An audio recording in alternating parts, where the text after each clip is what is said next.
어머나 세상에, 너 혹시 영선이니? 상견례 자리에서 터진 이 한마디가 모든 것을 바꿨습니다. 40년 전 그녀를 거지라고 부르며 도시락을 뒤엎었던 그 소녀가 이제는 예비 사돈으로 앉아 있었습니다. 넌 여전하구나. 꾸밀 줄도 모르고. 그러니까 남편이 바람이 나지. 모욕은 40년 전과 똑같았습니다. 하지만 그녀는 몰랐습니다. 자신이 뱉은 그 말들이 정확히 자신의 현실이 될 거라는 것을. 오늘도 사연 지금 시작합니다. 늦가을의 햇살이 거실 깊숙이 스며드는 오후였습니다. 한영선은 마른 침을 삼키며 거울 앞에 섰습니다. 그녀는 옷장 속에서 가장 아끼던 네이비 정장을 꺼내 단정히 차려입었습니다. 엄마, 아직 멀었어? 방문을 빼꼼히 연 지연이 고개를 내밀었습니다. 화사한 연보라색 원피스는 이제 막 피어나는 꽃처럼 딸의 얼굴을 환하게 밝혔습니다. 어머, 우리 딸. 천사 같네. 영선이 지연을 보며 애써 미소를 지었습니다. 하지만 그 미소 뒤로 수만 가지 걱정이 파도처럼 밀려왔습니다. 엄마 얼굴에 나 지금 떨고 있어요. 하고 쓰여 있는 거 알아? 너무 걱정하지 마. 민우 부모님 이야기 들어보니까 정말 좋으신 분들이래. 지연이 다가와 영선의 어깨를 부드럽게 감쌌습니다. 그래도 우리가 재혼 가정이라는 걸 아시면 혹시라도 우리 지연이 흠잡으실까봐. 영선이 치마의 주름을 쫙 펴며 나직이 한숨을 내쉬었습니다. 엄마, 자꾸 그런 소리 할래? 요즘 세상에 재혼이 뭐 흠이야? 그리고 그런 걸로 우리 결혼 반대할 분들이었으면 나도 민우 안 만났어. 지연이 오히려 엄마를 다독이며 단호하게 말했습니다. 약속 장소인 고급 한정식 식당에 들어서는 순간 영선의 심장이 쿵 하고 바닥으로 떨어지는 듯 했습니다. 은은하게 퍼지는 향내음과 고풍스러운 목재 장식이 위압적으로 다가왔습니다. 직원의 정중한 안내를 받으며 VIP 룸으로 향하는 짧은 복도가 마치 가시밭길처럼 느껴졌습니다. 문이 열리자 민우가 활짝 웃으며 자리에서 벌떡 일어났습니다. 지연아, 어머님 어서 오세요. 길이 막히지는 않았어요? 민우의 쾌활한 목소리가 팽팽한 긴장감을 잠시 누그러뜨렸습니다. 지연이 상냥하게 웃으며 민우의 부모님께 인사했습니다. 안녕하세요, 아버님, 어머님. 영선도 뒤따라 차분히 고개를 숙였습니다. 처음 뵙겠습니다. 한영선입니다. 바로 그때였습니다. 민우의 옆자리에 앉아 고고하게 찻잔을 들고 있던 여성이 천천히 고개를 들었습니다. 온몸을 휘감은 명품 실크 원피스의 광택과 목에서 서늘한 빛을 뿜어내는 큼직한 진주 목걸이. 우아하게 미소를 짓는 그녀의 얼굴을 확인한 순간 영선의 얼굴이 굳어버렸습니다. 어머나, 세상에 너 혹시 한영선 아니니? 한일고 나온 여자가 자리에서 벌떡 일어나며 방 안이 떠나가라 소리쳤습니다. 영선의 심장이 미친 듯이 날뛰기 시작했습니다. 온몸의 피가 손끝으로 쏠리는 아찔한 감각과 함께 지옥 같았던 40년 전의 기억이 눈앞에 펼쳐졌습니다. 여자는 요란하게 손뼉까지 치며 웃음을 터뜨렸습니다. 맞네, 맞아. 나야, 나. 최명희. 기억 안 나? 어머, 얘, 이게 무슨 일이야? 오랜만이네, 명희야. 영선이 겨우 목구멍으로 기어나오는 목소리를 쥐어짰습니다. 떨림을 감추려 꽉 쥔 두 손은 하얗게 질려 힘줄이 도드라졌습니다. 어머, 두 분 아는 사이셨어요? 지연이 동그래진 눈으로 물었습니다. 명희가 능청스럽게 웃으며 고개를 끄덕였습니다. 그럼 아주 잘 알지. 우리 둘도 없는 친구 사이였잖아. 안 그래, 영선아? 입은 웃고 있었지만 그녀의 눈은 영선의 머리부터 발끝까지를 훑으며 노골적인 우월감을 숨기지 않았습니다. 민우가 어머니의 싸늘한 눈빛을 알아채고는 황급히 영선에게 자리를 권했습니다. 어머님, 이쪽으로 앉으세요. 의자에 앉는 영선을 빤히 쳐다보던 명희가 입을 열었습니다. 정말 신기하다. 근데 넌 어떻게 된 게 그동안 동창회에 코빼기도 안 비쳤어? 우리가 얼마나 찾았는데. 혹시 일부러 우리 피한 거야? 그 일 있고 나서? 명희의 목소리에는 뼈가 가득했습니다. 사정이 좀 있었어. 영선이 입술을 깨물며 대답했습니다. 아이고, 사정? 무슨 사정이 있었길래 친구 얼굴 한 번을 안 보여줘? 하긴 너 졸업식 날에도 아주 난리가 났었지. 너희 아버지가. 명희가 신이 나서 말을 이어가려는 순간 남편인 박진수가 눈치를 주며 헛기침을 크게 내뱉었습니다. 여보, 그만. 음식 나왔어. 영선은 명희의 날카로운 시선에 온몸이 얼어붙는 것 같았습니다. 하지만 딸의 얼굴을 보며 무너지려는 마음을 간신히 붙잡고 억지 미소를 지어 보였습니다. 화려한 음식들이 상 위로 깔리기 시작하자 명희가 젓가락을 들며 기다렸다는 듯 입을 열었습니다. 그녀의 눈은 마치 먹잇감을 노리는 맹수처럼 번뜩였습니다. 근데 영선아, 너 재혼했다고 그랬지? 지금 남편은 뭐 하는 사람이야? 오늘같이 중요한 날 얼굴도 안 비추고. 영선이 물잔을 쥔 손이 파르르 떨렸습니다. 해외에 일이 있어서. 어머, 해외? 대단하네. 그럼 첫 번째 남편이랑은 왜 갈라선 거야? 아, 맞다. 동창회에서 내가 들은 게 있는데 그 사람이 바람나서 집 나갔다며? 맞니? 명희의 말 한마디에 식탁 위로 싸늘한 냉기가 흘렀습니다. 지연의 얼굴이 새빨갛게 달아올랐고 민우는 어쩔 줄 몰라 하며 어머니의 눈치만 살폈습니다. 어머니, 제발. 민우가 간신히 어머니를 말렸지만 명희는 코웃음을 쳤습니다. 왜? 내가 틀린 말했어? 사돈들 사이에 이 정도는 알아야지. 안 그러니, 영선아? 그 바람난 남편이 위자료는 두둑하게 챙겨줬고 명희는 영선의 수수한 정장과 자신의 화려한 명품 원피스를 번갈아 쳐다보며 비웃음을 흘렸습니다. 넌 여전하다. 꾸밀 줄도 모르고. 그러니 남편이 바람이 나지. 여자가 자고로 가꿀 줄 알아야 남자가 한눈을 안 파는 거야. 안 그래, 여보? 여보, 그만 좀 해. 남편 박진수가 조용히 제지했지만 명희의 기세는 하늘을 찔렀습니다. 뭘 그만해, 맞는 말이잖아.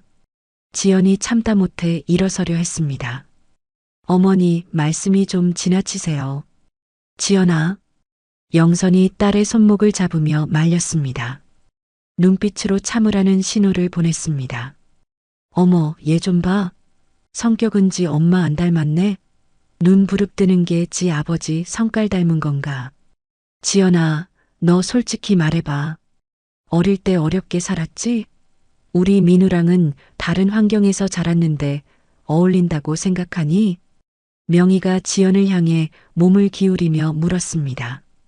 어렵게 자랐지만 엄마가 부족함 안 느끼게 해주시려고 노력하셨어요.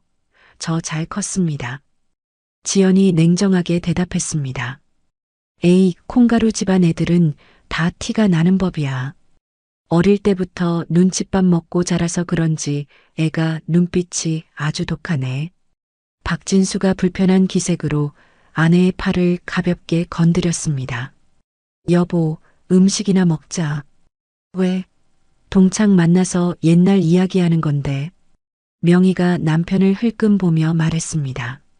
명희야, 그만하자. 우리 아이들 결혼 이야기하러 온 자리잖아. 영선이 마침내 입을 열었습니다. 목소리는 떨렸지만 눈빛은 단호했습니다. 뭘 그만해? 이제 시작인데. 그래서 지금 남편은 뭐 하는 사람이야? 혹시 막노동이라도 뛰나? 영선이 입술을 꽉 깨물었습니다. 40년 전 교실에서 도시락을 까면서 거지 냄새 난다고 놀렸던 그 목소리가 귓가에 맴돌았습니다. 명희의 질문은 점점 더 날카로운 비수가 되어 영선의 심장을 파고들었습니다. 회사 다녀. 어느 회사? 대기업? 중소기업? 아니면 일용직? 명희의 질문이 날카로워졌습니다. 명희야, 이제 그만하자. 영선이 간신히 목소리를 짜냈습니다. 뭘 그만해? 우리 사돈되는 마당에 서로 알아야지. 솔직히 재혼한 여자가 괜찮은 남자 만날 확률이 얼마나 돼? 명희가 팔짱을 끼며 비웃었습니다. 딸이 엄마 팔자 따라간다는 말도 있던데. 그 팔자 어디 가겠냐고. 그 나쁜 기운이 우리 민우한테 옮으면 어쩔 거야. 민우가 젓가락을 내려놓으며 일어났습니다. 어머니, 정말 그만하세요. 너는 왜 그래? 동창이라 편하게 이야기하는 거니까 넌 가만히 있어.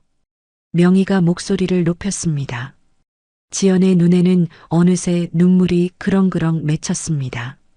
왜 엄마가 저런 모욕을 당하면서도 참고만 있는지 도무지 이해할 수가 없었습니다. 엄마, 우리 가요. 지연아, 앉아. 영선이 딸을 말리며 고개를 숙였습니다. 테이블 아래로 꽉 쥔 주먹에선 핏기가 가시고 있었습니다. 속에서 뜨거운 것이 울컥 치밀어 올랐지만 영선은 지난 수십 년간 그랬던 것처럼 억지로 그것을 삼켜냈습니다. 영선의 침묵을 자신의 승리로 착각한 명희는 더욱 기고만장해졌습니다. 그래, 그렇게 입 꾹 다물고 있어야지. 40년 전에도 그랬잖아. 내가 무슨 말을 해도 꿀먹은 벙어리처럼. 어머님 진짜 예의 없으시네요. 지연이 언성을 높였지만 명희는 눈 하나 깜짝하지 않았습니다. 너는 빠져 있어. 어른들 이야기하는데 어딜 끼어들어. 이래서 배운 집안이랑 연을 맺어야 한다니까. 영선은 딸의 미래를 위해 참아야 한다고 수백 번, 수천 번 되뇌었습니다. 하지만 명희의 잔인한 말들은 40년 전의 끔찍한 기억을 끄집어내고야 말았습니다. 그래서 지금 사는 집은 있어? 아니면 아직도 그 냄새나는 단칸방에서 살아? 명희가 마지막 결정타를 날리듯 물었습니다. 그 순간 영선의 눈앞에 40년 전 비가 쏟아지던 그날의 교실 풍경이 선명하게 펼쳐졌습니다. 1983년의 봄, 한일고등학교 2학년 교실은 왁자지껄한 소란으로 가득했습니다. 따스한 햇살이 먼지 쌓인 창틀을 넘어와 교실 바닥을 비췄지만 18살 영선의 자리에는 그림자가 드리워져 있었습니다. 맨 뒷자리 구석, 그곳은 영선의 지정석이었습니다. 하도 빨아 색이 바랜 회색 교복과 실밥이 터져나온 소매 끝은 그녀의 가난을 고스란히 드러냈습니다. 점심시간을 알리는 종이 울리자 교실은 순식간에 맛있는 냄새로 가득 찼습니다. 영선은 애써 태어난 척 책상 서랍 안을 힐끗 쳐다봤습니다. 역시나 텅 비어 있었습니다. 어젯밤 아버지의 술주정과 어머니의 울음소리가 아직도 귓가에 쟁쟁했습니다. 어머, 얘들아, 저것 좀 봐. 한영선, 오늘도 도시락이 없나 봐. 명희의 목소리는 교실의 모든 소음을 뚫고 날카롭게 울려 퍼졌습니다. 분홍색 예쁜 도시락통 뚜껑을 연 명희가 기름진 동그랑땡을 젓가락으로 집어 올리며 영선을 향해 비웃었습니다. 어쩜 저렇게 매일 굶을 수가 있지? 집에 쌀이 아예 없나 봐. 명희의 말에 주변 친구들이 약속이라도 한 듯 까르르 웃음을 터뜨렸습니다. 영선은 아랫입술을 깨물며 교과서로 얼굴을 가렸습니다. 하지만 배에서 들려오는 꼬르륵 소리까지는 감출 수 없었습니다. 야, 한영선, 너 혹시 거지니? 명희가 보란 듯이 큰 소리로 외쳤습니다. 순간 교실의 모든 시선이 영선에게로 향했습니다. 아니야. 모기만 한 목소리가 영선의 입에서 겨우 새어나왔습니다. 아니긴 뭐가 아니야. 그럼 왜 맨날 굶어? 어제도 보니까 점심시간에 화장실 가서 수돗물로 배 채우더라. 명희가 주변 친구들을 둘러보며 비아냥거렸습니다. 맞아, 맞아. 내가 봤어. 무슨 물 마시는 하마인 줄 알았다니까. 한 친구가 손뼉을 치며 맞장구를 쳤습니다. 세상에 정말 수돗물? 푸아. 야, 쟤 완전 거지 맞네. 아이들의 잔인한 웃음소리가 비수처럼 영선의 가슴에 박혔습니다. 얼굴이 불타는 것처럼 화끈거렸지만 영선은 아무 대꾸도 하지 못했습니다. 야, 우리 저 거지 가방에 뭐 들었는지 구경이나 해볼까? 명희가 사악한 미소를 지으며 자리에서 일어났습니다. 그녀를 따르는 무리들이 하이에나처럼 영선의 자리로 몰려들었습니다. 하지마. 영선이 낡은 가방을 품에 꼭 끌어안았지만 명희는 그런 영선을 비웃으며 거칠게 가방을 빼앗아 책상 위로 뒤집어 엎었습니다. 와르르 쏟아져 나온 것은 달고 다른 교과서 몇 권과 몽당 연필 2자루 그리고 손때 묻은 지우개가 전부였습니다. 이게 다야? 와, 진짜 아무것도 없네. 돈 한 푼이 없어. 명희가 가방에 작은 주머니까지 손가락을 넣어 샅샅이 뒤지며 소리쳤습니다. 지갑은 당연히 없겠지? 돈이 없는데 지갑이 무슨 소용이야. 교실은 다시 한번 웃음바다가 되었습니다. 야, 너네 집 판잣집이라며? 비 오면 물 새고 바람 불면 날아간다며? 명희가 영선의 턱을 손가락으로 툭 치며 조롱했습니다. 아니야. 영선의 눈에 뜨거운 눈물이 차올랐습니다. 하지만 울면 지는 것이었습니다. 어디서 거짓말이야. 그리고 너한테서 냄새나. 쉰내. 목욕도 안 하지? 명희가 코를 막는 신용을 하자 아이들도 모두 따라하며 영선을 벌레 보듯 쳐다봤습니다. 영선은 바닥에 흩어진 학용품을 주워 담았습니다. 수치심에 손이 부들부들 떨렸지만 꾹 참아냈습니다. 아, 진짜 불쌍해서 못 봐주겠네. 야, 내가 먹다 남은 밥이라도 좀 줄까? 명희가 동정하는 척 연기하며 말했습니다. 그 말에 아이들은 자지러지게 웃었습니다. 영선은 묵묵히 짐을 챙겨 자리에서 일어났습니다. 그리고 도망치듯 교실을 빠져나와 화장실로 향했습니다. 거울 앞에 선 영선은 수도꼭지를 틀어 차가운 물을 벌컥벌컥 마셨습니다. 허기진 배를 채우기에는 턱없이 부족했지만 타는 듯한 갈증은 조금 가셨습니다. 거울 속에는 핏기 하나 없는 얼굴에 낡은 교복을 입은 비참한 소녀가 서 있었습니다. 괜찮아, 괜찮아, 한영선. 영선은 거울 속 자신에게 주문을 외듯 속삭였습니다. 반드시 성공해서 당당하게 살 거야. 방과 후 영선은 곧장 도서관으로 향했습니다.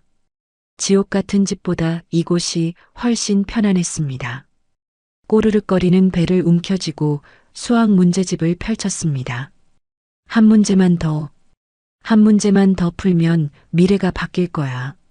그렇게 스스로를 채찍질하며 밤늦도록 연필을 놓지 않았습니다. 도서관을 나서는 길 분식집 앞에서 명희와 그 무리가 떡볶이를 먹으며 웃고 떠들고 있었습니다. 저기 거지 지나간다. 야, 한영선. 너 아직도 밥 못 먹었지? 명희가 입안 가득 떡볶이를 오물거리며 소리쳤습니다. 이거라도 맡아봐. 냄새는 공짜니까. 아이들이 떡볶이 꼬치를 영선의 얼굴 앞에 들이밀며 낄낄거렸습니다. 영선은 그들을 무시하고 걸음을 재촉했습니다. 뺨을 타고 흐르는 뜨거운 눈물을 닦을 생각도 하지 않았습니다. 울지 마. 울면 내가 지는 거야. 영선은 작은 주먹을 피가 나도록 꽉 쥐었습니다. 그 그 작은 주먹 안에는 40년이 지나도 지워지지 않은 상처가 그대로 남아 있었습니다.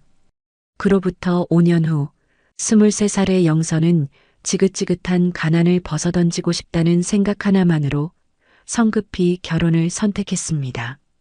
하지만 금방이라도 쓰러질 듯한 낡은 빌라의 월세방에서 시작한 신혼은 또 다른 지옥의 시작일 뿐이었습니다.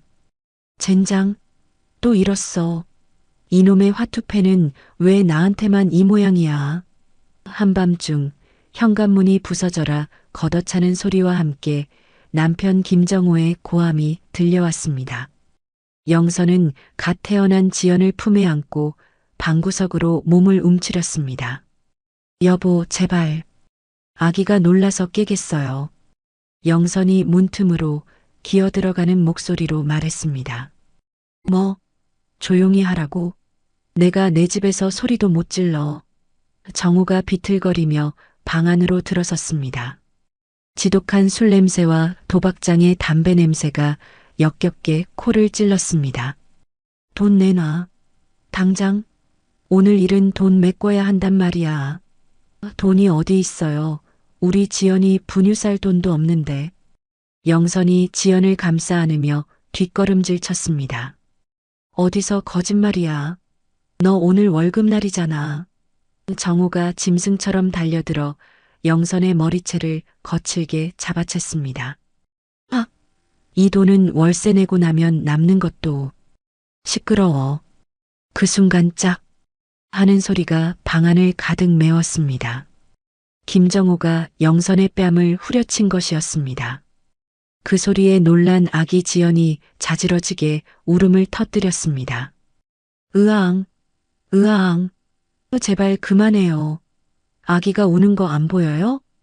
영선이 눈물로 범벅이 된 채 지연을 달래며 애원했습니다. 아기, 내년은 아기밖에 몰라. 정호의 주먹이 인정사정 없이 영선의 얼굴로 날아들었습니다.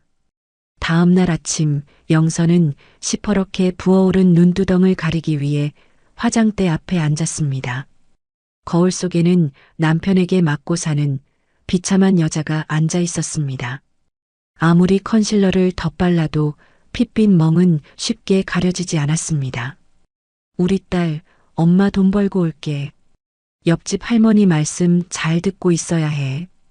포대기에 쌓인 지연은 엄마의 멍든 얼굴을 그저 빤히 쳐다볼 뿐이었습니다. 회사에 출근하자 동료들이 수군거렸습니다.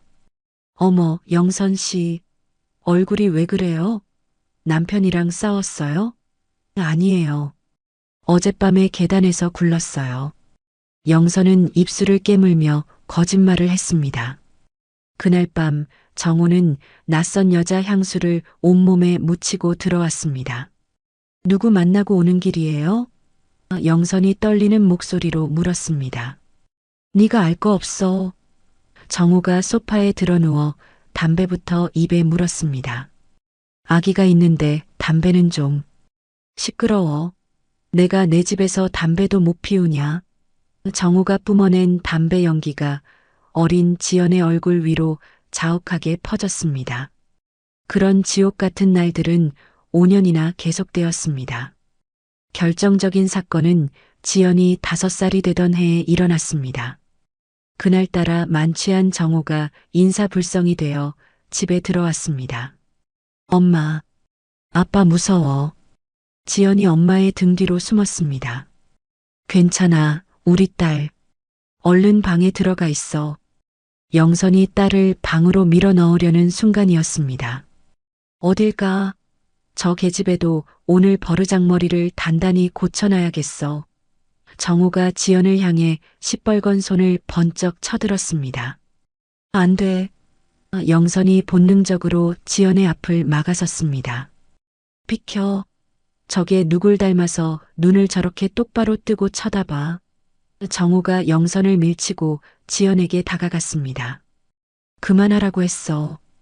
영선이 처음으로 악을 쓰며 소리쳤습니다. 그리고 정호의 팔을 미친 듯이 물어뜯었습니다. 아, 이 여자가 진짜 미쳤나? 내 딸한테 손끝 하나만 대봐. 당신 죽고 나 죽는 거야. 영선의 눈에서 살기가 번뜩였습니다. 지난 몇 년간 짓밟혔던 모든 서름과 분노가 한순간에 폭발했습니다. 당신이 나를 때리고 무시하는 건 다 참았어. 하지만 내 딸은 안 돼. 내 딸은 절대 안 된다고. 이 미친 여자가. 정우가 휘두른 주먹을 영선은 피하지 않았습니다. 오히려 그 주먹을 온몸으로 받아내며 딸을 지켰습니다. 그날 밤 영선은 뜬 눈으로 밤을 새웠습니다. 그리고 해가 뜨자마자 이혼 서류를 준비했습니다. 그때부터 영선의 처절한 홀로서기가 시작되었습니다. 낮에는 닥치는 대로 일했고 밤에는 야간 대학원에서 경영학을 공부했습니다. 할머니, 저희 지연이 좀 부탁드릴게요. 수업 끝나면 바로 달려올게요. 걱정 말고 다녀와. 공부 열심히 해야 우리 지연이 호강시켜주지. 이웃집 할머니의 따뜻한 말 한마디가 큰 힘이 되었습니다. 도서관 구석에서 어린 지연을 무릎에 앉히고 공부하는 날도 많았습니다. 엄마, 우리는 언제 아빠랑 같이 살아? 친구들은 다 아빠 있는데. 6살 지연이 색연필로 아빠 얼굴을 그리며 물었습니다. 지연아, 엄마가 아주 멋진 사람이 돼서 우리 딸 세상에서 제일 행복하게 해줄게. 조금만 기다려줘. 영선이 딸의 머리를 쓰다듬으며 약속했습니다. 정말? 그럼 엄마가 꼭 약속 지킬게. 영선은 딸의 잠든 얼굴을 보며 몇 번이고 다짐했습니다. 반드시 성공해서 이 지긋지긋한 가난과 폭력의 대물림을 내 대에서 끊어버리겠다고 말입니다. 지연이 10살이 되던 해 영선은 작은 전자부품 회사의 기획팀장으로 밤낮 없이 일했습니다. 어느 날 오후 회사 전체가 발칵 뒤집혔습니다. 국내 최대 기업인 태원그룹의 대표가 직접 회사를 방문한다는 소식이었습니다. 한 팀장, 오늘 발표에 우리 회사 명운이 걸렸어. 알지? 사장이 흥분으로 벌개진 얼굴로 영선의 어깨를 툭툭 쳤습니다. 네, 사장님. 최선을 다하겠습니다. 영선은 수없이 검토한 발표 자료를 다시 한번 넘기며 차분하게 대답했습니다. 약속된 오후 3시 회의실 문이 열리고 잘 다려진 정장 차림의 중년 남성이 들어섰습니다. 훤칠한 키에 부드러우면서도 강단 있는 인상, 그가 바로 태원그룹의 대표 강태원이었습니다. 안녕하십니까? 강태원입니다. 태원의 중저음 목소리가 회의실을 가득 채웠습니다. 영선은 자신을 향하는 그의 따뜻하면서도 날카로운 눈빛에 순간 숨을 멈췄습니다. 기획팀장 한영선입니다. 영선이 자리에서 일어나 정중하게 인사했습니다. 발표는 완벽했습니다. 영선은 막힘없이 회사의 기술력과 비전을 설명했습니다. 품질 관리 시스템이 아주 인상적이군요. 이 정도 기술력이면 해외 시장에서도 충분히 통하겠습니다. 태원이 날카로운 눈으로 자료를 훑으며 말했습니다. 네, 맞습니다. 내년부터 동남아 시장 진출을 목표로 준비하고 있습니다. 영선의 목소리에는 흔들림 없는 자신감이 배어 있었습니다. 태원의 눈이 흥미롭다는 듯 빛났습니다. 수많은 납품업체를 다녀봤지만 이런 작은 회사에서 이토록 당찬 기획팀장은 처음이었습니다. 이 모든 계획을 한 팀장님께서 직접 담당하신 겁니까? 네. 시장 조사부터 사업 계획까지 전부 제가 책임지고 있습니다. 회의가 끝난 후 태원이 자리에서 일어나려는 영선을 조용히 불렀습니다. 한 팀장님, 잠시 시간 괜찮으시다면 커피 한잔하며 이야기 좀 더 나누고 싶습니다. 아, 제가 곧 아이를 데리러 가야 해서. 영선이 손목 시계를 보며 난처한 표정을 지었습니다. 아, 그러시군요. 그럼 다음에. 아닙니다. 잠깐은 괜찮습니다. 영선은 자신도 모르게 다급하게 대답했습니다. 놓치고 싶지 않은 기회였습니다. 그날 이후 태원은 업무 협의를 핑계로 자주 회사를 찾아왔습니다. 그리고 대화는 언제나 일 이야기로 시작해 영선의 개인적인 이야기로 흘러갔습니다. 어느 날 태원이 조심스럽게 마음을 드러냈습니다. 한 팀장님은 참 특별한 분 같습니다. 일에 대한 열정도 삶을 대하는 태도도 과찬이십니다. 영선이 어색하게 웃으며 선을 그으려 했습니다.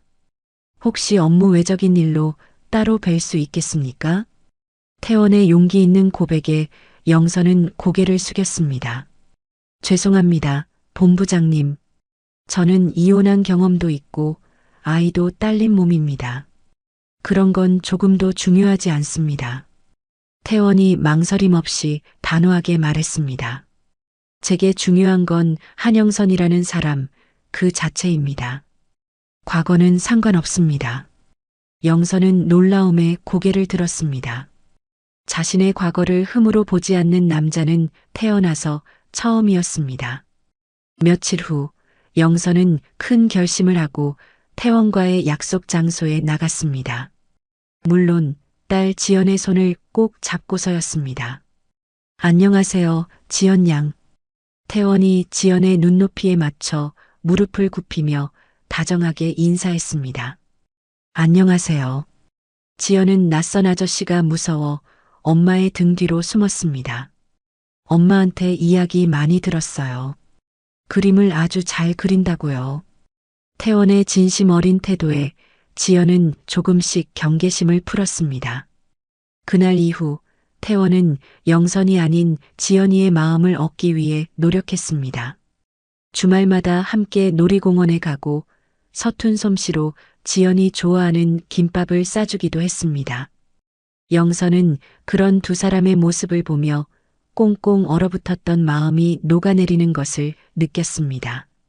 엄마, 태원 아저씨가 우리 아빠였으면 좋겠어. 어느 날 밤 잠자리에 들기 전 지연이 불쑥 말했습니다. 지연아, 아저씨랑 있으면 엄마가 맨날 웃잖아. 나도 아저씨가 세상에서 제일 좋아. 딸의 순수한 한마디가 영선의 마음을 세차게 흔들었습니다. 그 주 주말 태원은 영선과 지연을 고급 레스토랑으로 초대했습니다. 그리고 작은 반지 상자를 꺼내 영선의 앞에 내밀었습니다. 영선 씨, 저와 결혼해 주십시오. 태원이 영선의 손을 잡으며 진심을 담아 말했습니다. 제가 영선 씨와 지연이의 든든한 울타리가 되어주고 싶습니다. 영선의 눈에서 뜨거운 눈물이 뺨을 타고 흘러내렸습니다. 이번 눈물은 슬픔이 아닌 벅찬 행복의 눈물이었습니다. 네, 좋아요. 영선이 고개를 끄덕이자 태원은 그녀를 따뜻하게 안아주었습니다. 그 품 안에서 영선은 길고 길었던 지옥이 마침내 끝났음을 직감했습니다. 재혼 후 강태원의 대저택에서 살게 된 영선은 여전히 작은 방 한 구석에서 옷을 갈아입고 있었습니다. 거대한 드레스룸이 있었지만 평소 입던 검소한 옷들만 한쪽 구석에 걸어놓았습니다. 태원이 사준 고급 옷들은 그대로 옷장에 걸려 있을 뿐이었습니다. 여보, 왜 맨날 그 옷만 입어? 태원이 영선의 어깨를 감싸며 물었습니다.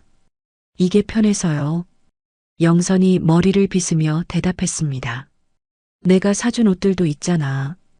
예쁜 것들 많이 샀는데 나한테는 너무 과해요. 영선이 고개를 저었습니다.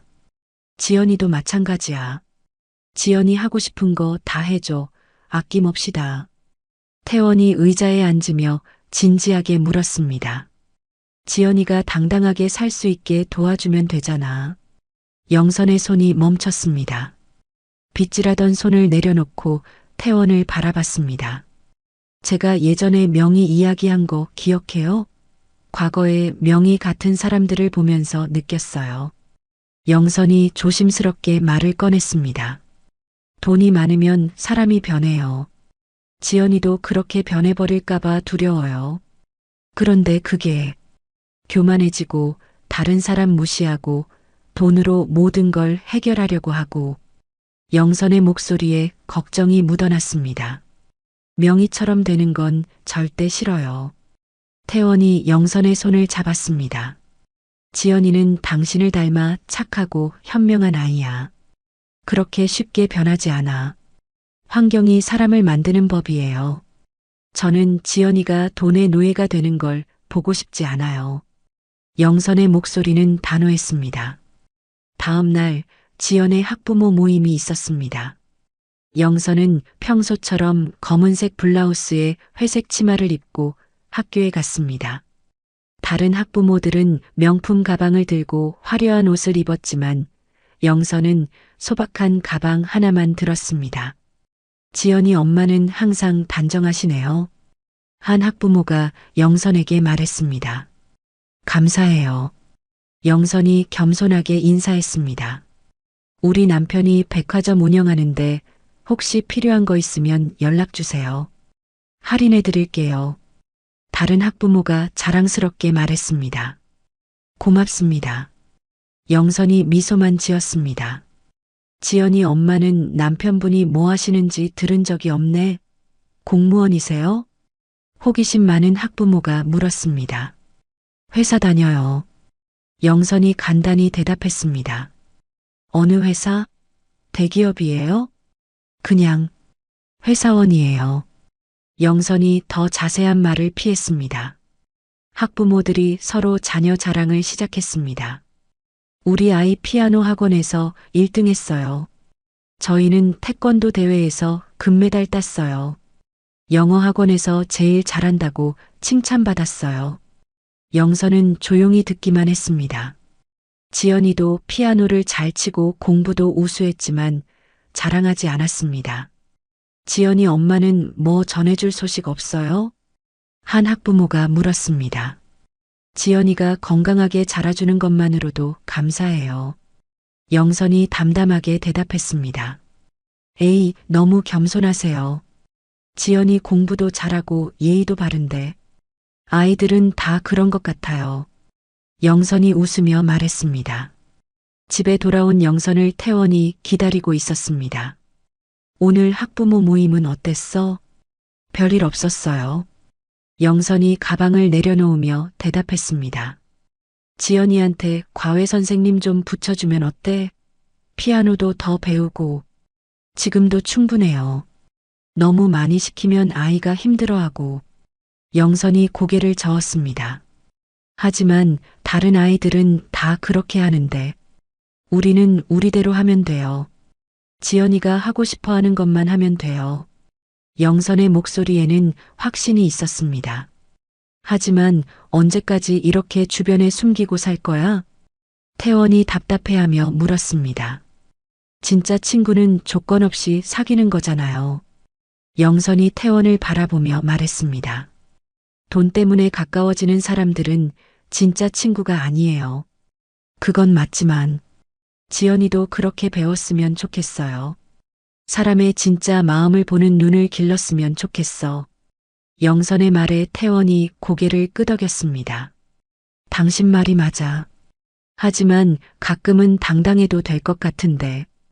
당당한 건 마음가짐이에요. 옷이나 돈이 아니라. 영선이 미소 지으며 말했습니다.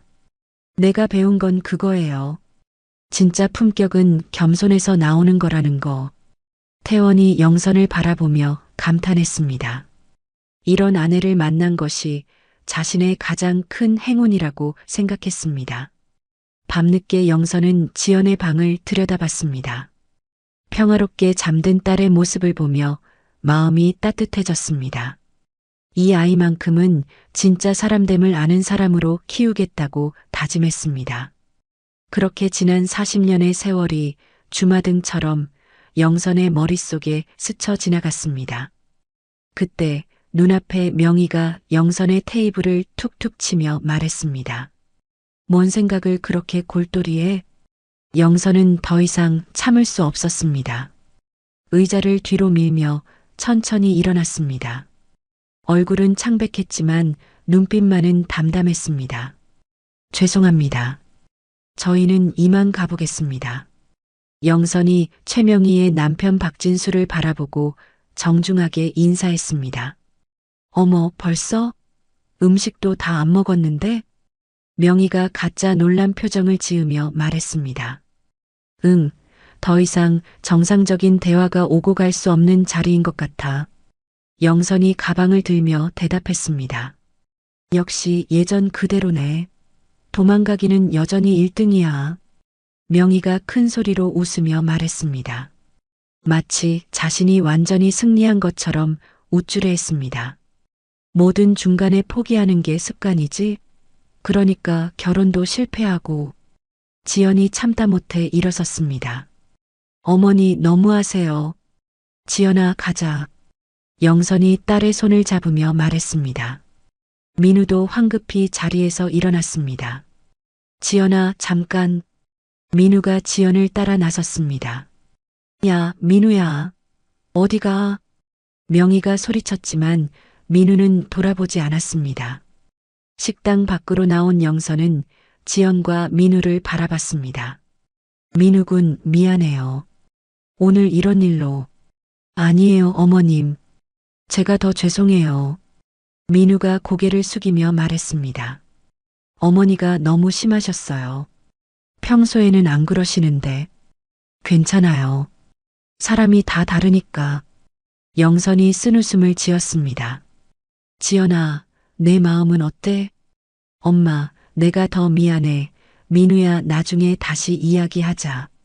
지연이 민우의 손을 꼭 잡았습니다.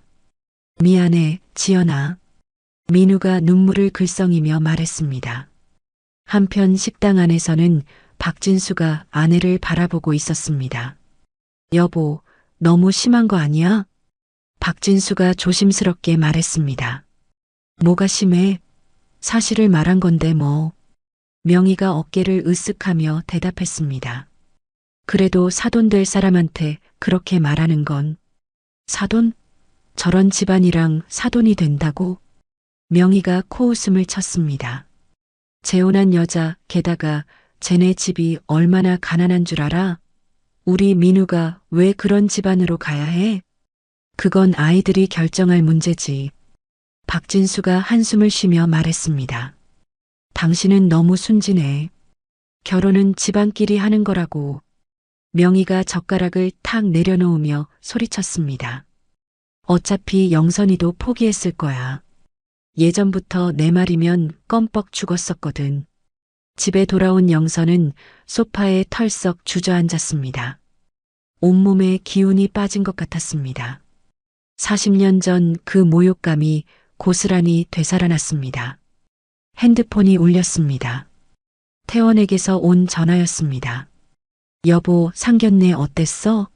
잘 됐어? 같이 갔어야 했는데 미안해. 태원의 밝은 목소리가 들려왔습니다. 아니야, 괜찮아요. 영선이 힘없이 대답했습니다. 목소리가 왜 그래? 무슨 일 있었어? 태원의 목소리에 걱정이 묻어났습니다. 아니에요, 괜찮아. 좀 피곤해서. 정말 괜찮아? 뭔가 이상한데? 태원이 계속 추궁했습니다.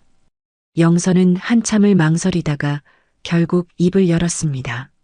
실은 민우 어머니가 내 고등학교 동창이었어. 그럼 좋잖아. 반가웠겠다. 최명희. 예전에 내가 말했던 적 있죠. 영선의 목소리가 떨렸습니다.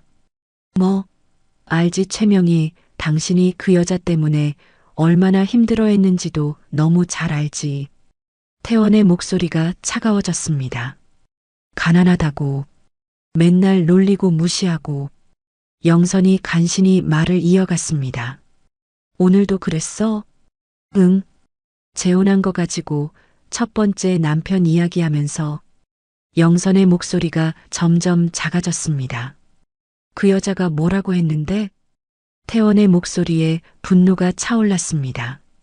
지연이 앞에서까지 나를 완전히 무시했어요. 정확히 뭐라고 했는지 말해봐. 태원이 목소리를 높였습니다. 영선은 오늘 있었던 일을 하나하나 털어놓았습니다. 명희가 한 말들, 그 조롱하는 표정들, 지연이 당황해하던 모습까지 모두 말했습니다. 그 미친 여자가. 태원이 주먹을 꽉 쥐며 소리쳤습니다. 내 가족을 그렇게 모욕했다고? 여보, 진정해. 지연이는 민우를 포기할 수 없을 거야. 내가 감당해야지. 영선이 태원을 달래려 했습니다. 감당? 이렇게는 절대로 안 되지. 태원이 영선과 전화를 끊자마자 비서에게 연락했습니다. 지금 즉시 최명희와 그 남편에 대해 알아봐. 사생활부터 회사 생활 아무거나 전부 다. 다음 날 새벽 동이 트기도 전인 6시. 강태원 그룹 본사 최고층에 위치한 회장실에는 이미 불이 환하게 켜져 있었습니다. 해외 출장에서 막 돌아온 태원은 집무실 책상에 앉아 서류 대신 전화기를 들었습니다. 그의 얼굴에는 분노와 결심이 뒤섞여 얼음장처럼 차갑게 굳어 있었습니다. 김 팀장, 어젯밤에 내가 지시한 건 어떻게 되어가고 있나?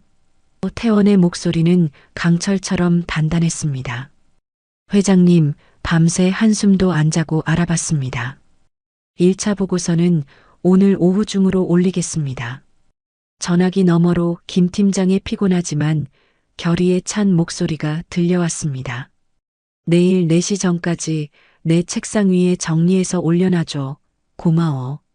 태원이 전화를 끊고 통유리창 너머로 아직 어둠에 잠긴 도시를 내려다봤습니다. 그의 눈빛은 감히 자신의 가족을 건드린 자들을 향한 서슬퍼런 분노로 이글거렸습니다. 오후 4시 정각 김 팀장이 두꺼운 보고서 파일을 들고 회장실로 들어섰습니다. 회장님, 최명희와 그 남편 박진수에 대한 신상 정보입니다. 김 팀장이 파일을 책상 위에 올려놓았습니다.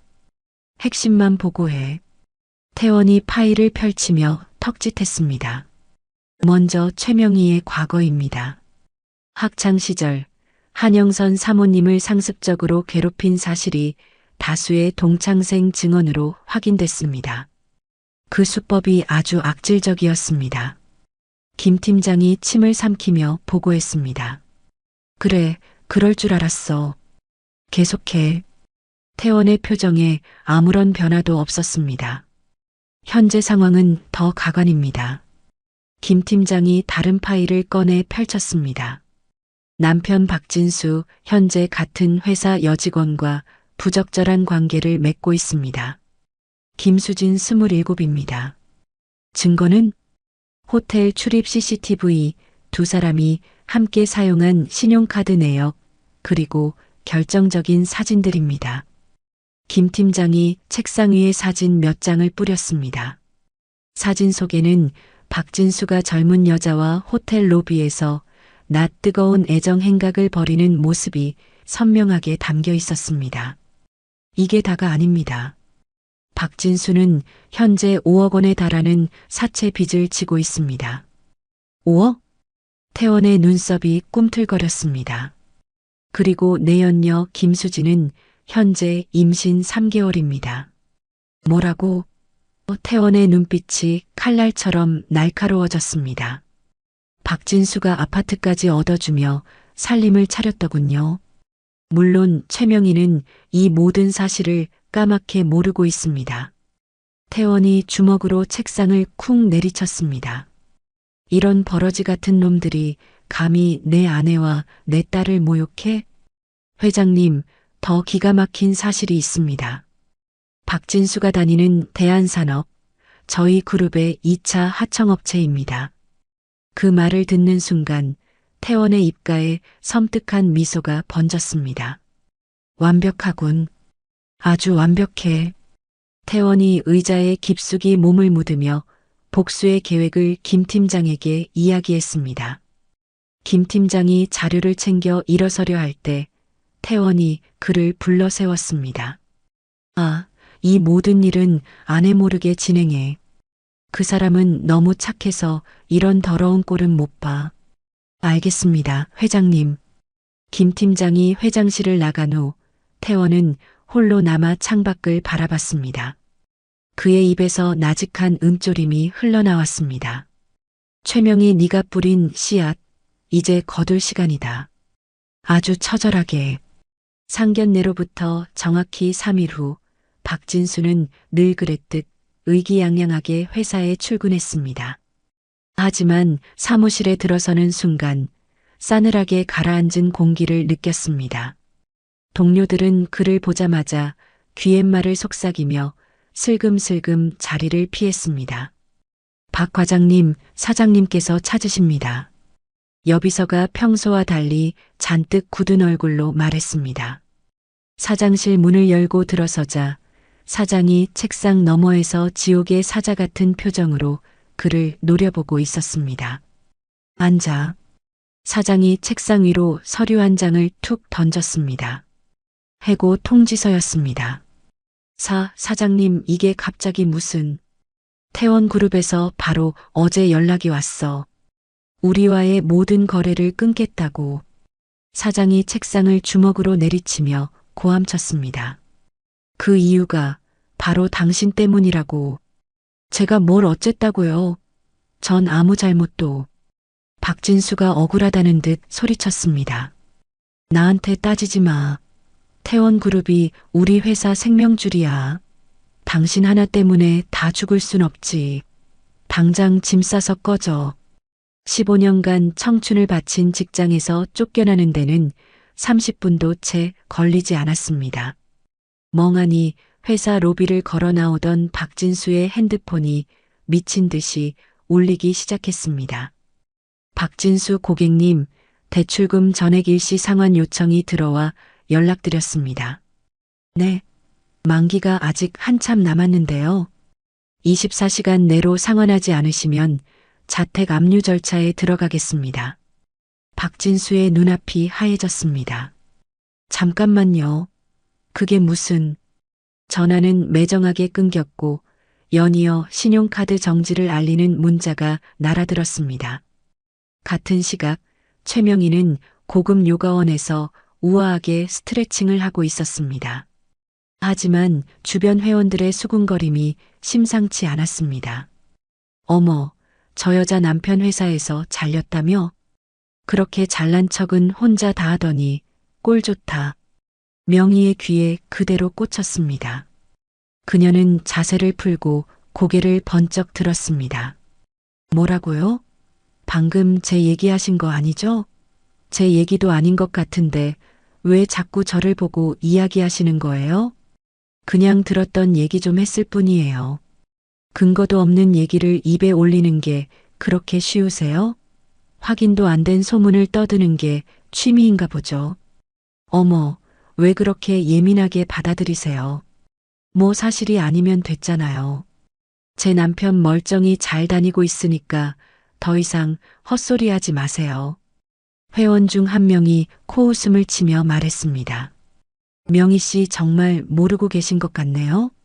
뭐라고요? 방금 무슨 뜻으로 말하신 거죠?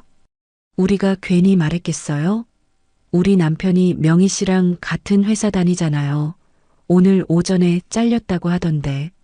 명희의 얼굴은 차갑게 굳었고 손끝이 미세하게 떨렸습니다.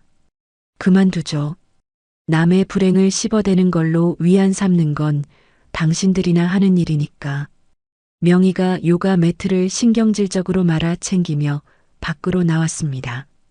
집 앞에 도착하자 발신인이 없는 커다란 택배 상자가 그녀를 기다리고 있었습니다. 뭐야, 이건? 명희가 상자를 거실로 끌고 와 칼로 테이프를 뜯었습니다. 상자를 열자마자 수십 장의 사진들이 폭포수처럼 쏟아져 나왔습니다. 사진 속에는 남편 박진수가 젊고 아리따운 여자와 호텔에 드나들고 레스토랑에서 서로 음식을 먹여주는 등 온갖 역겨운 모습이 담겨 있었습니다. 이게 뭐야? 명희의 손이 사시나무처럼 떨렸습니다. 상자 안에는 사진뿐만이 아니었습니다. 두 사람이 주고받은 노골적인 문자 메시지, 호텔 결제 영수증, 심지어 산부인과에서 발급한 임신 확인서까지 들어 있었습니다.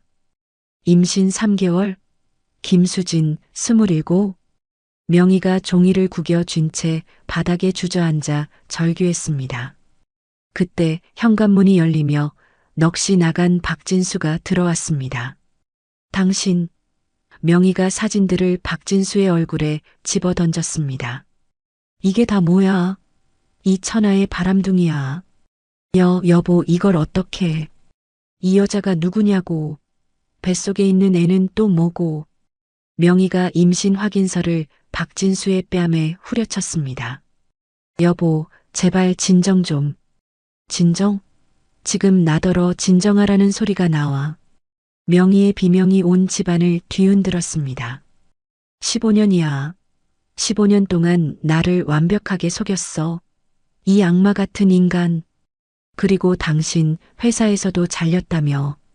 박진수가 고개를 푹 숙였습니다. 대답해. 우리 이제 어떻게 되는 거냐고. 대출금 내일까지 못 갚으면 이 집 경매로 넘어간대. 뭐라고? 명희는 그 자리에 실신하듯 쓰러졌습니다. 잠시 후 초인종 소리에 명희가 헝클어진 머리로 문을 열었습니다. 아들 민우였습니다. 엄마, 이게 다 무슨 꼴이에요? 민우가 기가 막힌다는 듯 소리쳤습니다. 동네방네 소문 다 났어요. 아버지는 바람나서 빚더미에 앉았다고. 엄마 그리고 지연이 어머님께 사과해요. 지연이 얼굴을 못 보겠어요. 민우야, 엄마가 뭘 그렇게 잘못.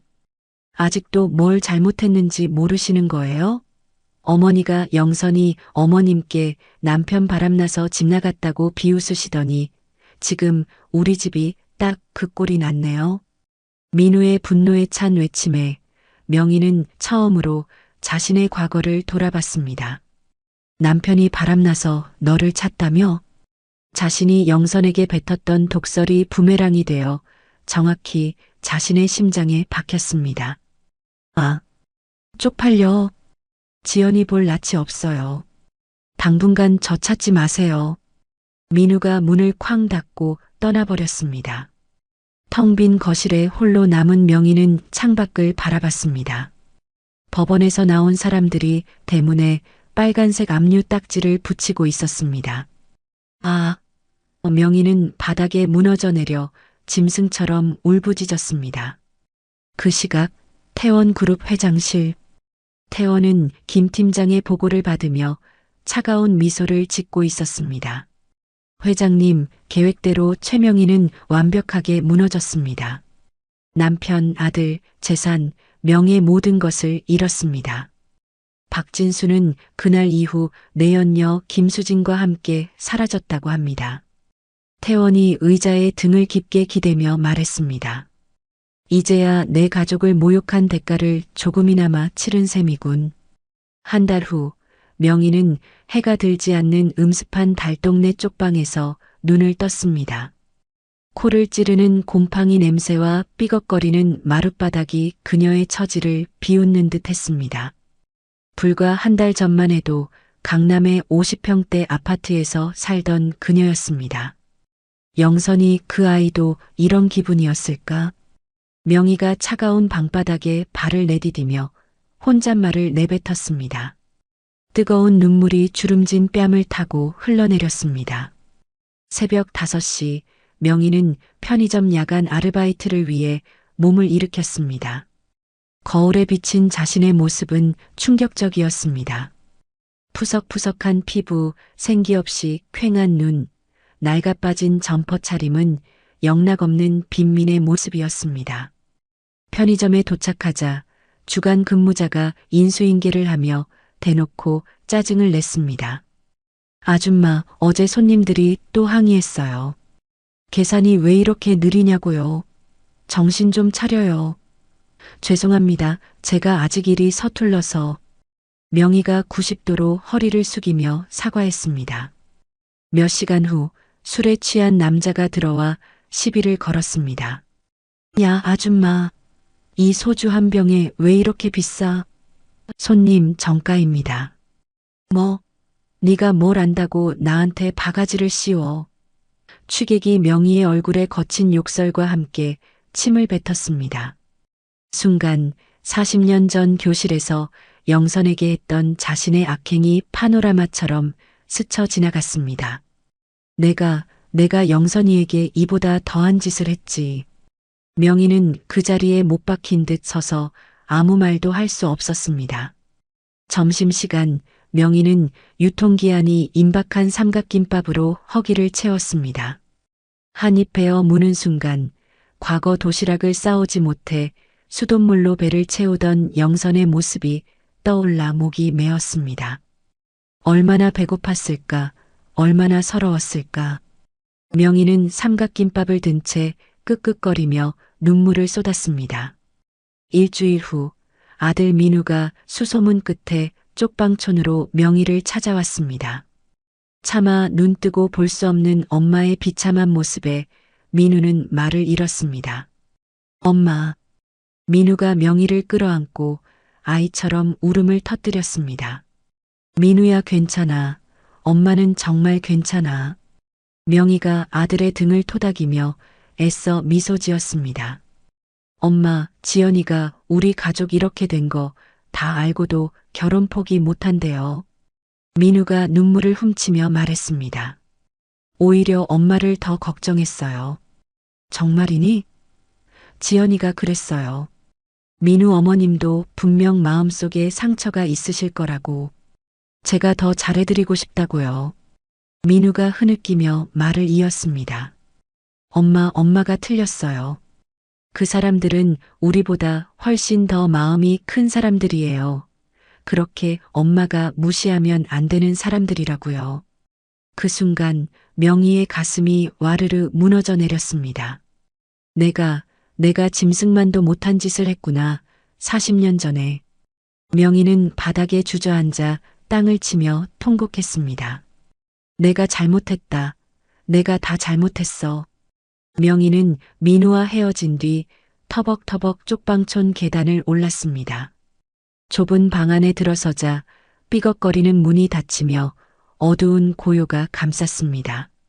낡은 매트 위에 몸을 던지듯 앉은 그녀는 천장을 멍하니 바라보다가 이내 두 손으로 얼굴을 감쌌습니다. 가슴속에서 치밀어 오르는 건 후회와 자책뿐이었습니다. 내가 어떻게 그럴 수 있었을까? 사소한 자존심을 지키겠다고 남을 밟고 모욕하고 그게 결국 내 아들의 삶을 무너뜨렸구나. 민우가 전해준 지연의 말이 귓가에 울렸습니다. 더 잘해드리고 싶어요라는 그 따뜻한 마음이 명희의 얼어붙은 심장을 흔들었습니다. 도리어 그녀가 외면하고 무너뜨린 사람은 끝내 자신을 용서하려 했다는 사실에 숨이 막혔습니다. 명희는 천천히 자리에서 일어나 흐트러진 방안을 정리하기 시작했습니다. 부서진 의자를 한쪽에 치우고 쌓인 먼지를 털어내며 마음을 다잡았습니다. 다시 시작할 수 있다면 이제는 고개를 숙이고 사과하는 것부터 해야 한다는 생각이 그녀를 붙잡았습니다. 영선이를 찾아가야 해. 내가 무너뜨린 건 내 인생만이 아니니까. 그녀는 떨리는 손을 모아 가만히 무릎 위에 얹었습니다. 그리고 속으로 되뇌었습니다. 다시 만나면 꼭 말해야지. 내가 잘못했다고. 용서해달라고. 그 순간 명희의 눈가에 또다시 눈물이 번져 흘러내렸습니다. 하지만 이번 눈물은 절망이 아니라 결심의 증표였습니다. 며칠 후 명희는 남은 용기를 전부 끌어모아 영선의 집을 찾아갔습니다. 거대한 대문 앞에서 초라한 자신의 행색을 보며 1시간이 넘도록 망설였습니다. 그래도 사죄해야 해. 죽기 전에 용서를 빌어야 해. 명희가 떨리는 손으로 초인종을 눌렀습니다. 문이 열리고 영선이 나타났습니다. 한눈에 봐도 완전히 다른 사람이 된 명희의 모습에 영선은 깜짝 놀랐습니다. 명희 너. 영선아. 명희는 그 자리에 무릎을 꿇었습니다. 내가 죽을 죄를 지었어. 40년 전에 너한테 했던 짓들 정말 미안하다. 명희가 오열하며 영선의 발치에 엎드렸습니다. 명희야, 이게 무슨 짓이야? 얼른 일어나. 영선이 깜짝 놀라 명희를 부축해 일으켰습니다. 우리가 이제 그럴 나이는 아니잖니. 우선 들어와서 차 한잔해. 명희가 눈물로 얼룩진 얼굴을 들었습니다. 내가 그래도 되니? 그럼 들어와. 영선이 명희의 손을 잡고 집 안으로 이끌었습니다. 거실에 마주 앉은 두 사람은 40년의 세월을 거슬러 올라갔습니다. 솔직히 말하면 네가 부러웠어. 명희가 고개를 숙인 채 고백했습니다. 가난했지만 항상 당당하고 공부도 잘했던 너한테 왠지 모를 질투심이 났었나 봐. 나 40년 동안 널 많이 원망했어. 영선이 따뜻한 찻잔을 건네며 담담하게 말했습니다. 하지만 돌이켜보면 그때의 시련이 나를 더 단단하게 만들어줬어. 혹시 영선아, 나를 용서할 수 있겠니? 나 지난 한 달 동안 정말 많은 걸 느끼고 깨달았어. 정말 미안하다. 명희가 간절한 눈으로 물었습니다. 용서하고 말고 할 것도 없어. 다 지나간 일인걸. 영선이 온화한 미소를 지었습니다. 그때 지연이 집으로 들어왔습니다. 명희를 보고 잠시 놀랐지만 이내 다가와 따뜻하게 인사를 건넸습니다. 어머님, 안녕하세요. 지연아, 내가 정말 미안하다. 명희가 지연 앞에서 다시 고개를 숙였습니다. 아니에요, 어머님. 이제 다 괜찮아요. 지연이 명희의 손을 잡으며 말했습니다. 이제 저희도 한 가족이잖아요. 명희의 눈에서 또다시 뜨거운 눈물이 쏟아졌습니다. 며칠 후 영선의 부탁으로 태원 역시 명희와 마주 앉았습니다. 다시 시작할 기회를 드리겠습니다. 태원이 명희에게 서류 봉투를 내밀었습니다. 저희 그룹 계열사 식당에서 일하실 수 있도록 조치해뒀습니다. 회장님, 정말 감사합니다. 명희가 눈물을 글썽이며 고개를 숙였습니다. 영선아, 우리 이제 정말 친구가 될 수 있을까? 명희가 조심스럽게 물었습니다. 우린 이제 사돈이잖아. 당연히 친구가 되어야지. 영선이 활짝 웃으며 명희의 손을 맞잡았습니다. 내가 받은 벌은 당연한 거였어. 하지만 너희들의 용서 덕분에 내가 다시 살 힘을 얻었다. 명희가 진심으로 감사함을 표했습니다. 이제 지난 일은 다 잊고 새로 시작하자. 영선의 따뜻한 말에 40년간 묵었던 두 사람의 응어리가 눈 녹듯 사라졌습니다. 두 사람은 나란히 앉아 다가올 지연의 결혼 준비에 대한 이야기를 나누기 시작했습니다. 그로부터 6개월 후 서울 최고급 호텔의 웨딩홀은 눈부신 빛으로 가득했습니다. 수천 개의 크리스탈이 박힌 샹들리에 아래 순백의 장미와 백합으로 장식된 버진로드가 끝없이 펼쳐져 있었습니다. 오늘은 지연과 민우의 결혼식이었습니다. 영선은 태원이 직접 골라준 우아한 연보라색 한복을 입고 하객들을 맞았습니다. 목에는 태원이 선물한 진주 목걸이가 은은한 빛을 발했지만 그녀의 얼굴에서 뿜어져 나오는 품격 앞에서는 그저 작은 장식품에 불과했습니다. 여보, 오늘 정말 세상에서 제일 아름다워. 태원이 영선의 손을 꼭 잡으며 속삭였습니다. 우리 딸이 더 아름답죠? 영선이 행복한 미소를 지으며 대답했습니다.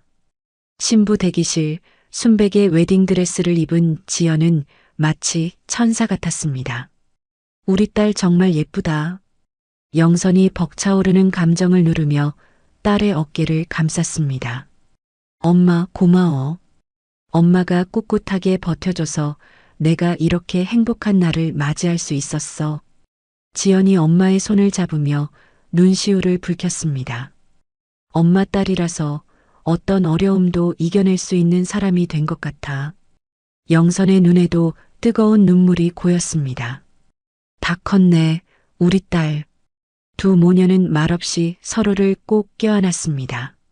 신랑 대기실에서 명희가 단정한 한복을 입고 민우 옆에 서 있었습니다. 민우야, 정말 좋은 신부를 만났구나. 명희가 아들의 어깨를 두드리며 말했습니다. 엄마 고마워요. 엄마가 진심으로 사과해 주신 용기가 있어서 이 자리도 있을 수 있었던 거예요. 민우가 어머니를 바라보며 말했습니다. 지연이가 정말 착한 아이야. 엄마까지 감싸주고. 명희가 눈물을 글썽이며 말했습니다. 신부 어머니인 영선과 마주쳤을 때 두 사람은 서로 따뜻하게 인사했습니다. 명희야, 정말 고마워. 민우를 잘 키워줘서. 영선이 명희의 손을 잡으며 말했습니다. 우리 이제 진짜 사돈이야. 과거는 다 잊자. 앞으로만 보고 가자. 명희가 고개를 끄덕이며 말했습니다. 영선아, 정말 고마워. 나 같은 사람을 용서해줘서. 그런 말하지 마. 우리 가족이잖아. 영선이 웃으며 대답했습니다. 웅장한 결혼 행진곡이 울려 퍼지고 마침내 식장의 문이 열렸습니다. 태원이 지연의 손을 잡고 버질로드를 걸어 들어왔습니다. 지연을 시집 보내는 태원의 얼굴에는 자랑스러움과 뿌듯함이 가득했습니다. 아빠, 정말 고맙습니다. 지연이 태원을 보며 나직이 말했습니다. 세상에서 제일 예쁜 내 딸인데 당연하지. 태원이 지연의 손을 더 꽉 잡아주었습니다. 재단 앞에서 기다리던 민우는 눈부신 지연의 모습에 넋을 잃었습니다. 두 사람은 서로를 마주보며 세상 가장 행복한 미소를 지었습니다. 피로 연장, 태원이 마이크를 잡고 축사를 시작했습니다. 오늘 저는 세상에서 가장 사랑하는 딸을 시집 보냈습니다. 태원의 목소리에 벅찬 감동이 실려 있었습니다. 지연이는 제게 신이 주신 가장 큰 선물입니다. 그리고 오늘 민우라는 든든한 아들까지 얻었습니다. 하객들의 뜨거운 박수가 쏟아졌습니다. 태원은 영선을 향해 돌아보며 말했습니다. 그리고 이 모든 기쁨을 함께 해준 나의 아내 한영선 씨에게 바치고 싶습니다. 당신 덕분에 내 인생이 완벽해졌습니다. 영선은 행복한 눈물을 흘리며 고개를 끄덕였습니다. 영선과 명희는 나란히 앉아 행복에 겨운 아이들을 바라봤습니다. 우리 아이들 정말 예쁘다. 그렇지? 그러게 말이야. 이제 정말 다툼 없이 행복하게만 살았으면 좋겠어. 두 사람은 서로를 보며 따뜻하게 미소 지었습니다. 결혼식의 마지막 가족사진 촬영 시간이 되었습니다. 영선과 태원, 지연과 민우, 그리고 명희까지 모두가 한자리에 모여 카메라를 향해 환하게 웃었습니다. 40년의 악연과 상처가 마침내 사랑과 용서로 치유되는 순간이었습니다. 정말 행복하다. 영선이 가슴 벅찬 목소리로 중얼거렸습니다. 길고 긴 어둠의 터널을 지나 마침내 찾아온 눈부신 행복이었습니다.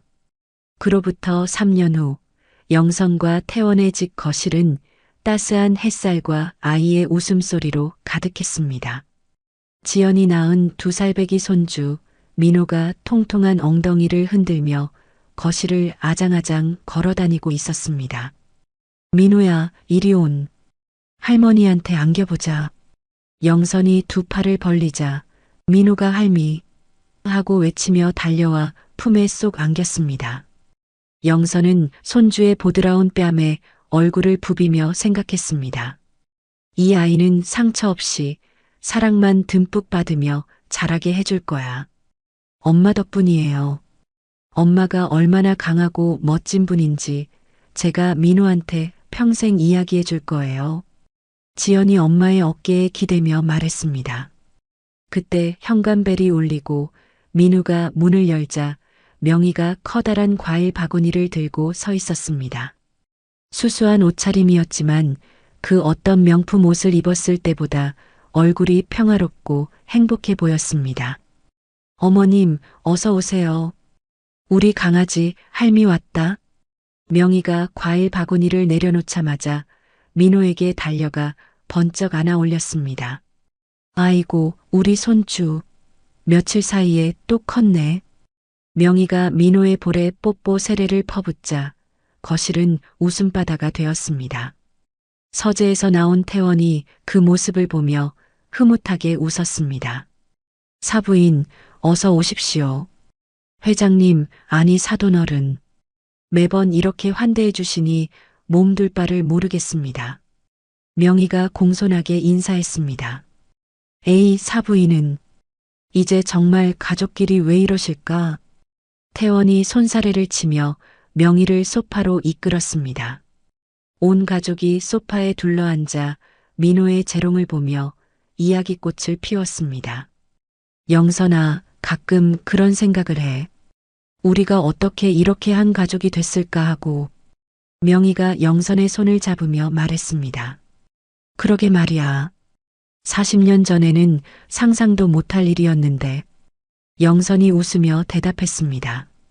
그땐 정말 미안했다.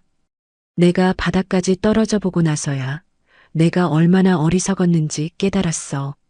명희가 진심 어린 눈으로 말했습니다. 아니에요, 어머님. 지난 일은 다 지나간 거예요. 우리 지금부터만 생각해요. 앞으로는 함께 잘 지내면 돼요. 지연이 명희의 손 위로 자신의 손을 포겠습니다. 어머님 덕분에 제가 더 단단해졌는걸요. 그 말에 명희의 눈가가 촉촉해졌습니다. 너 같은 며느리를 얻은 게 내 인생 최고의 행운이다. 태원이 민호를 무릎에 앉히고 비행기를 태워주며 말했습니다. 사람은 누구나 실수를 할 수 있지. 중요한 건 그걸 뉘우치고 용서하고 다시 함께 나아가는 거야. 그게 진짜 가족 아니겠어? 그때 민호가 할아버지, 할머니, 엄마, 아빠의 얼굴을 차례로 돌아보며 서툰 발음으로 외쳤습니다. 한문이 하부지, 엄마, 아빠, 따랑해. 아이의 사랑 고백에 거실은 또 한 번 행복한 웃음으로 가득 찼습니다. 영선은 잠이 든 손주를 품에 안고 창밖을 바라봤습니다. 붉게 물든 저녁 노을이 마치 자신들의 미래를 축복해주는 것만 같았습니다. 지독했던 시련의 시간들이 있었기에 지금의 행복이 더욱 소중하고 눈부시게 느껴졌습니다. 오늘 이야기 어떠셨나요? 혹시 끝까지 함께 해주신 분이 계시다면 잘 들었다고 댓글 하나만 남겨주세요. 여러분에게도 따뜻하고 빛나는 날들이 찾아올 거예요. 구독과 좋아요는 다음 이야기를 이어가는 큰 힘이 됩니다. 지금까지 오늘도 사연이었습니다. 더 깊고 따뜻한 이야기로 다시 찾아뵐게요. 편안한 하루 보내세요. 감사합니다.